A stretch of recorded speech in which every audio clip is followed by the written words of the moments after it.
CEOs, can you tell me why only female CEOs are the ones that have told me that they don't want to make after past a certain amount of money so they don't lose their government benefits? Can we stop for a moment and recognize how totally crazy this is? Now, I don't want to downgrade or dismiss this concern. This is real. This is a real mental block that's keeping you in a poor person's cage when you are a CEO, you're an entrepreneur, you've opened a business, maybe multiple businesses, you're doing good things for the community, for the world, for your family, and you're so limited in your mentality in how much you can grow. I'm here today to give you 3 ways to get out of this mentality. The first thing to do is to really reframe where you're coming from. Let's talk about the history of government benefits, right? They only started as a temporary measure, and that's how we should think of benefits. We should think of it as a temporary measure, something to help us through hard times. And we're going to overcome them and move on past them. What if we thought about what will I gain if I grow versus what will I lose if I grow? So if your business grows in revenue, it should then grow in profit, which will then put more money in your pocket. You can increase your salary, increase your distributions. Therefore, what would you do with more money? What would you do with double the money that you bring home right now? What would you do with triple the money that you bring home?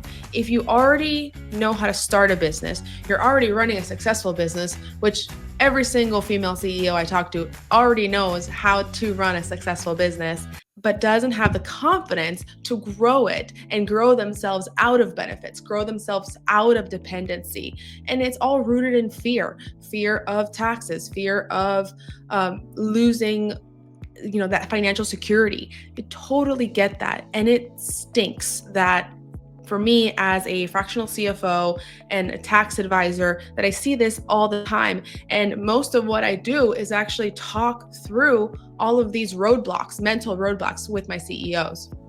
So I want to encourage you today to think about, is this affecting you? Are you limiting your beliefs about how much you can go, how far you can go because of that safety blanket of government benefits, that security of knowing that that check is coming in, and maybe the insecurity of not knowing how much you can actually pay yourself?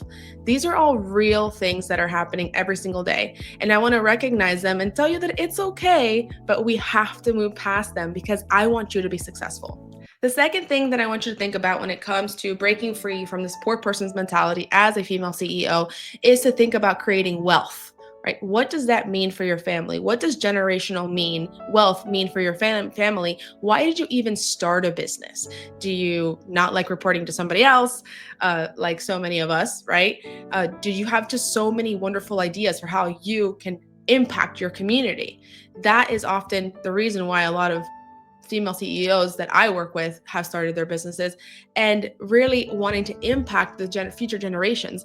I'm a first generation American and I work with minority female business owners. What do we want? We want the best for our kids and our grandkids and to set them up for success because we haven't started at zero. We've usually started at negative. We might have 3-generation households. We might be helping our parents pay for their bills. We might be helping family in other countries pay for things, right? So we have a lot on our shoulders as female, first of all, just as women. And then on top of that, add a CEO title to that, and you're just making everything more complex, right? So that's why it's so much more important for us to break through the poor person's mentality and break through the benefits, that ceiling that it gives us. And start thinking about wealth, start thinking about investing in yourself, investing in your time, which leads me to the third way to get out of this poor person's mentality, which is building your circle of influence. So this is kind of all together, right? We want to, first of all, have the people around you that are not going to keep holding you down, and invest in things that no one can take away from you, like coaching, business coaching, a marketing team, learning about how to sell your services, how to sell to different types of people or different groups. and a good accountant that will listen to you and will explain your numbers to you. If you make more than $2 million a year and you're not paying yourself, you need to hire a fractional CFO and you need to pay yourself. You need to look at your numbers and you need to double your growth, because if you've gotten that far with no help, you can 10x what you're doing in no time. If what I have said has resonated with you and you're doing this business thing now and you just want to talk to a business coach, I offer one-on-one 60-minute business coaching for $60 right now. And I have a link to my calendar where you can book it right this second in the comments. I am happy to speak to you if it's something that you're interested in. If you're looking to break through and break free of this ceiling, whether it's government benefits, whether it's, you don't know how much to pay yourself, or you're not paying yourself at all, which is completely not okay if you're not paying yourself at all. So if you're ready, if this is resonating with you, please click on the link below and take an hour for yourself to talk to someone that can help to guide you and put you in the right direction so that you can win, and that you can create generational wealth and you can win for your employees and your customers and your fans. Subscribe and give me a comment below and tell me what else you want to talk about on my channel.